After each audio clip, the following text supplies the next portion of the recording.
รียมจัดทิ้งปูครับ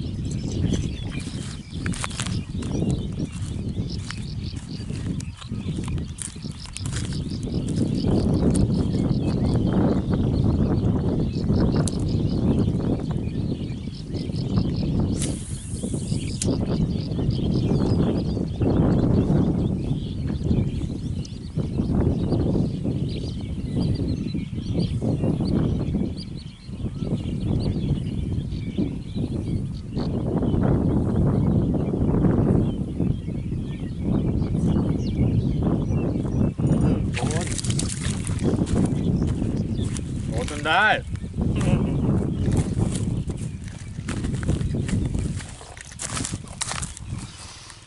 ว้าว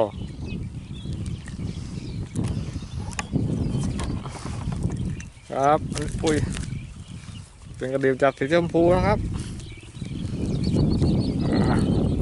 นี่ครับเข้าไปเต็มปากเลยนี่ครับตามขอครับก็ใส่ขอใช้ได้ครับนี่ครับสภาพหมายก็เป็นคลองนะครับของธรรมชาติทั่วไปครับทางนะครับนี่ครับยาวโล่งๆเลยครับนี่ครับไปดูครับเดี่ยมนะครับไม่โดนวานแหแล้วครับ